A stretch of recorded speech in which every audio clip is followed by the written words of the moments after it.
billion people in the world.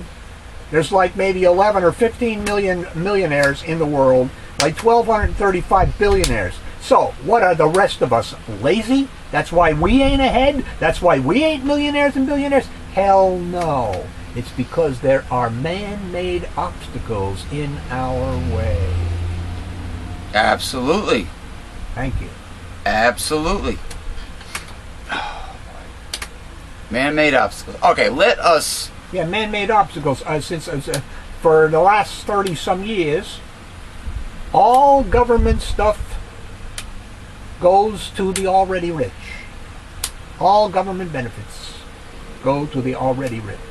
Already rich. Already rich, yes.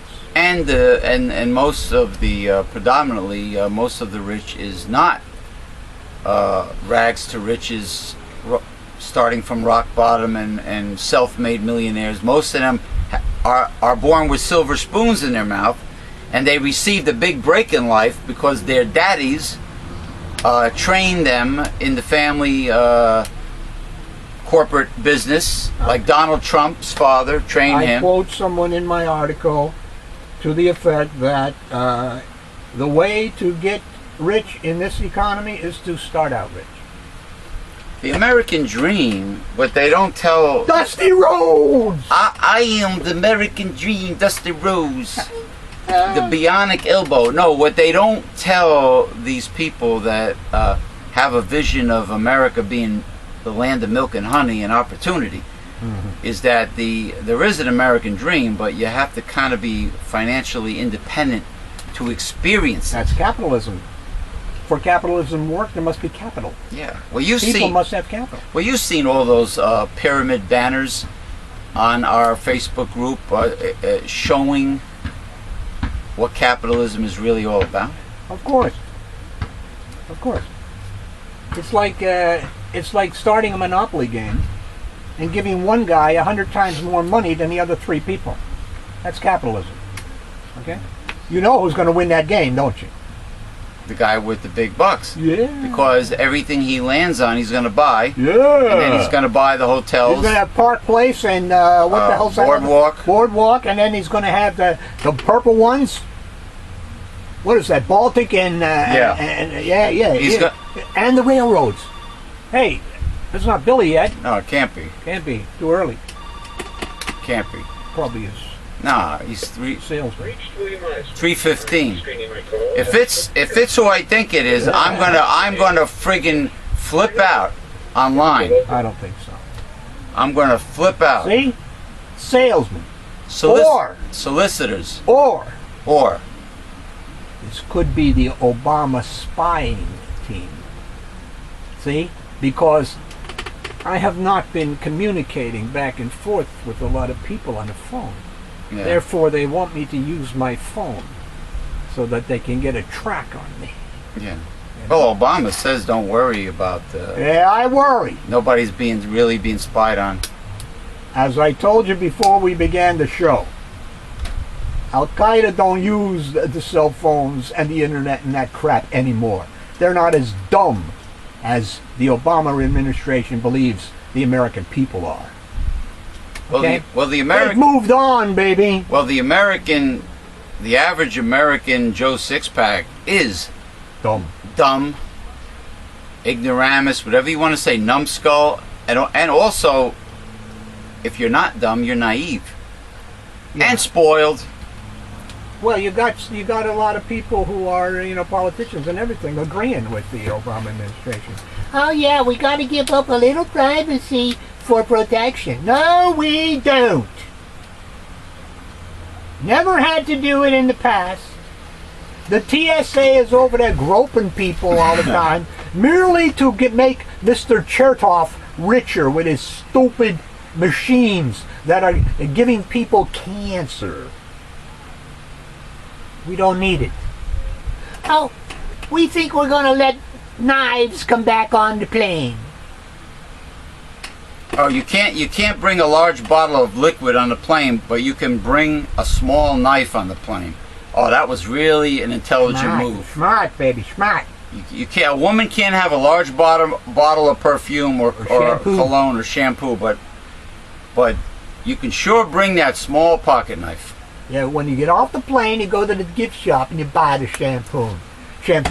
Do I detect some sort of coerced buying and selling going on here? Sucker you to force you into buying from the gift shop? Yeah. See, sleazy corporate capitalism. You can't bring your own stuff that you got cheap, or you got to rebuy it. Hey, I got an itch in the middle of my forehead. Retail America, in cahoots with the government. I need to scratch it.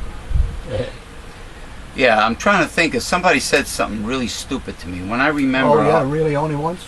No, many times, but it was like, this was like totally asinine. It's like, you know, when something is so obvious, it's biting you on the nose, on the tip of your nose. No, nothing against you, and nothing personal. Yeah, just because you ain't got no eyes. No, I said the tip of the nose. Yeah, but he ain't got no eyes either. Nah, he's all right. He just has a very prominent proboscis. That's all. But it was something like that's like obvious, and it was a stupid question. But that's people. What are you gonna do? The general public. Anyway, let us sink our piranha teeth into these readings, sir. And we are during the second half of our show, which will be on another video, our commercial voiceover specialist, this time he's calling. William H. Morrill III will be calling in. Anyway, go ahead. Is it possible to instantly dislike someone without knowing why? Yes. Some people, by appearance and by the way they behave, irk the shit out of me. Get under my skin. That is absolutely true. And that's okay. Yeah. Without saying a word, we present information about ourselves. By the way we dress, our makeup, our facial hair, hairstyles, facial expressions, body language, and much more. Everything we choose says something about who we are. The stronger the statement, the more it provokes a judgment from an observer. Why do you think we get heat with our shows? Why do you think we get these teabagger right-wing flamers that are always busting our balls and you know, and challenging us, and even women? You know, there's a lot of corporate ass-kissing women that do not appreciate the direct, no-holds-barred, hard-hitting honesty of a real, good, honest, like us, progressive, liberal talk show. A lot of women, though, are of the don't rock the boat attitude. And some of them, especially the women that are in corporate, they don't appreciate our show. Oh, we're too direct, we're rude. Oh, I suppose we're rude for caring about the poor and the downtrodden and the homeless, and we're rude about telling the truth. That's being rude? Well, I'm sure that in the days of slavery, if the slaves said anything bad about the massa, I'm sure they would have said, that's being rude. You're a hater. That's not nice. You're a hater. Well, they call you haters. Like when you tell somebody the truth and they don't like what you say, they call you a hater now. Preach on to us smooth things. Kiss our ass. They want their asses kissed.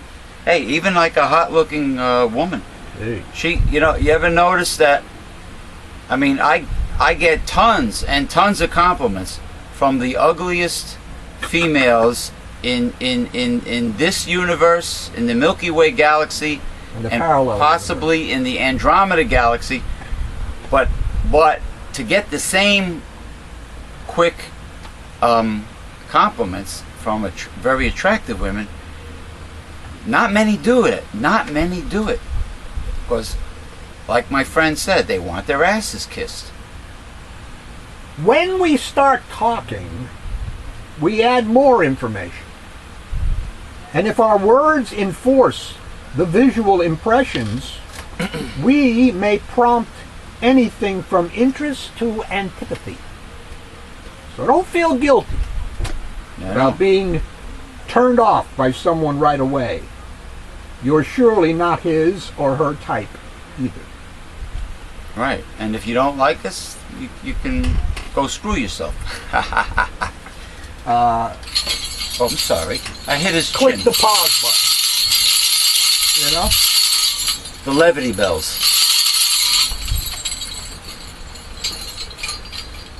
Regarding Christie and Obama's date on the boardwalk, Ah, the date.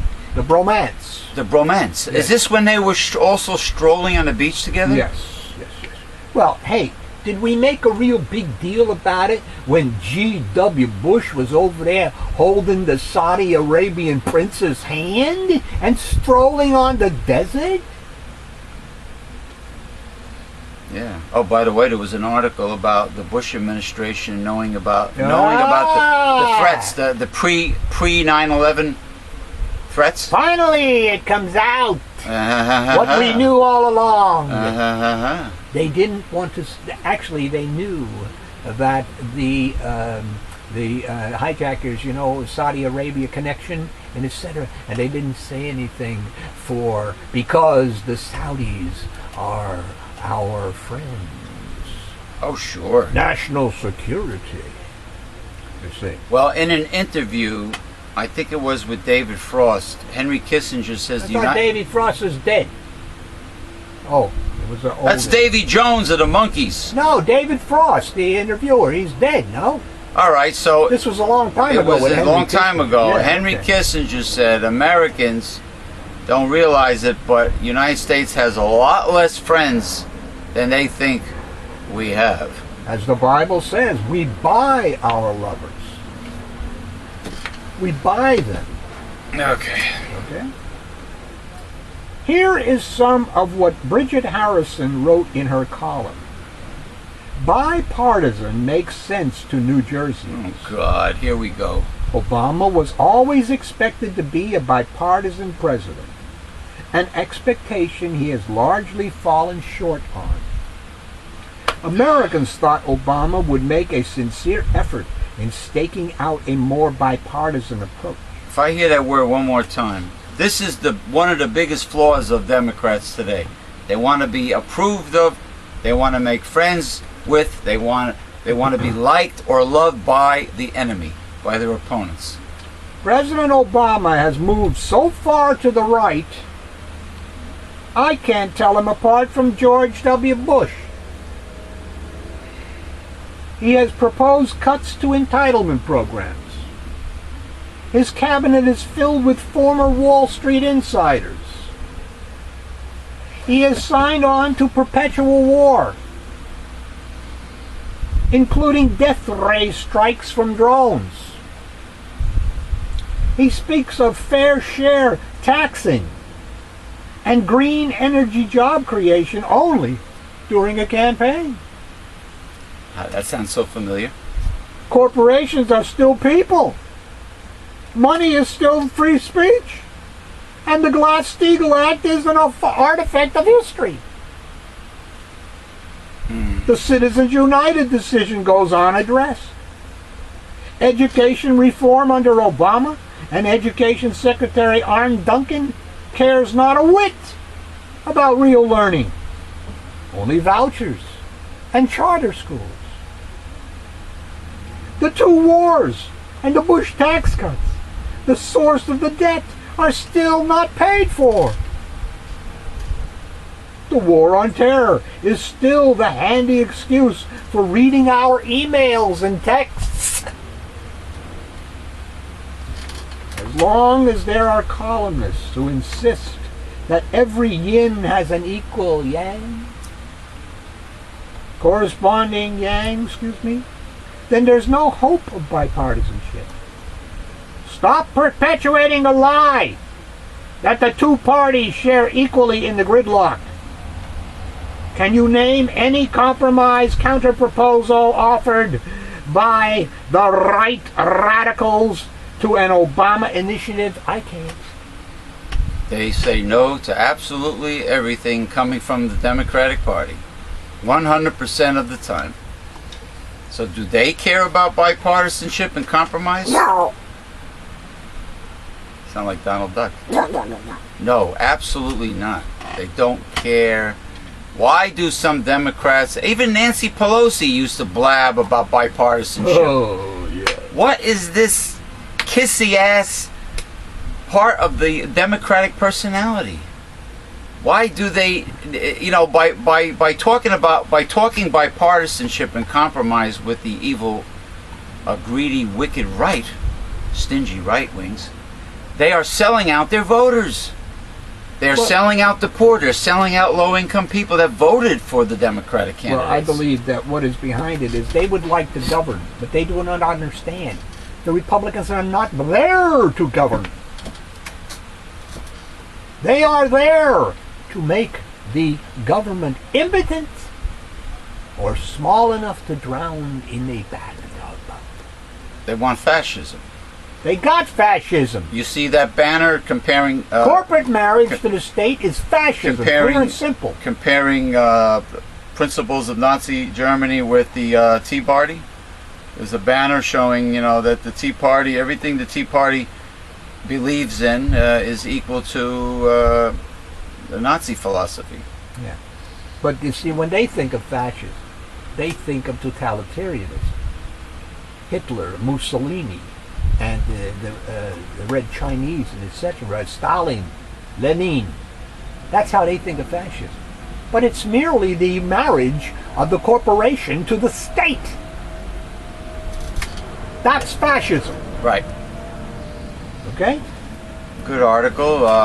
Being that I talked about the state of New Jersey, social services, both welfare and directly tied in with Chris Christie. I'm very glad that you read a Chris Christie reading to. Well, you're going to be even happier then. There's another because I got another one here. Hot diggity dog. Hot diggity dog. Governor Christie said comedian Jon Stewart took remarks he made about the cost of special elections in 2009 out of context. Yeah, sure. In a sketch that made fun of the governor for calling an October election to replace Senator Frank Lautenberg. On The Daily Show with Jon Stewart on Wednesday, Stewart played a clip of Christie saying, "I don't think any responsible governor at this point would call for a special election that would cost $10 million. Mm-hmm. But Stewart noted that the primary and special election to replace Lautenberg a month before the general election would cost about $12 million. Christie, a Republican who is seeking a second term, made that remark as governor-elect in 2009 in response to Assemblyman John McKeon, Democrat of Essex County. He proposed that would have eliminated the special election option and required the governor to select an appointee from the same party as the person who was holding the seat. It was very funny, Christie said, of Stewart's bit, but I saw it. It was hysterical, but it has no relationship to the truth in the context of what we were discussing at the time. Christie said he was criticizing McKeon, who said his bill was intended to save the state money by eliminating special elections, and that's clear in the context of his full remarks. Governor Corzine did not complain, nor did members of the legislature complain, when Governor Corzine used the exact system that is in place today to appoint his replacement when Corzine left the Senate to become governor. Christie said in 2009. You know, this whole fallacy of it's going to save money, well, John Corzine replaced himself and didn't feel the need to call for a special election, and I don't think any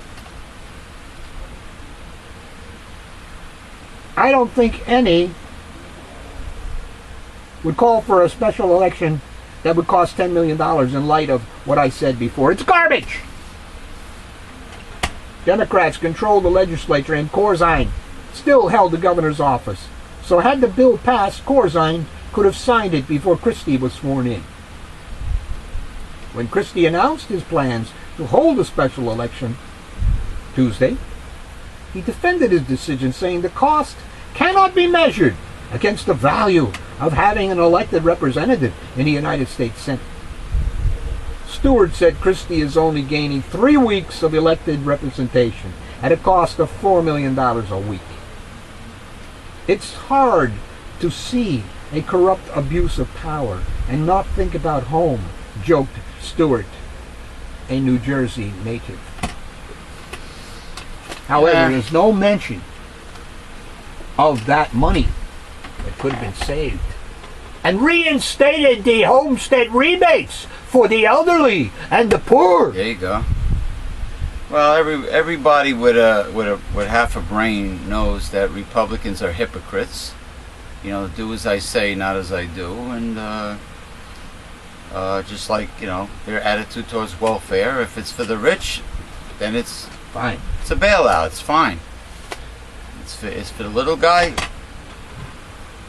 It's bad, you know. And as far as Corzine goes, when he was governor, I mean, first of all, Corzine is a former Goldman Sachs boy. He was a billionaire. He is a billionaire, and I didn't see anything in New Jersey that indicates life was better for the poor or even the middle class. Well, we did have the homestead rebate. That's all you had under Corzine is the homestead rebate. But come on, I mean. And he raised the sales tax. Yeah, but the Democrats that were in control of New Jersey at the time did not tax the rich. Exactly. That's what I meant. Why? Because the Democrat that's supposed to feel your pain was a former Goldman Sachs individual and a billionaire. So how on earth could a Democrat in that position feel your pain? It's hard, but you know what? For somehow, the billionaires and millionaires and the elites and etc., they got the middle class and the poor to feel their pain. Today we have people that pity the billionaire. Yeah, oh, you're hurting corporations, you're a job killer. You're hurting companies, you're a job killer. Yeah, it never talks about hurting small businesses and mom and pop stores, putting them out of business. They're always the big corporations. Small businesses of under 500 people. They provide 60 to 64% of the jobs. They are the job creators, not Monsanto and Walmart, etc. Yeah, I don't know. Of course, the Walmart commercials are the most hilarious to me. I mean, oh yeah, that young man is going to go up, baby, in the world. He might even be an IT man, he said. Oh really? Yeah. Okay, now is there one more small Christie reading? All right, we're going to take a break. I don't know about Christie, but no. We're going to take a break because we got to be back on the air before William H. Morrow III calls in from Los Angeles. Okay, Los Angeles. It's time for the Reverend Dr. William J. Eisenman's gastronomic delight known as lunch. So we'll see you in a bit. Excuse me.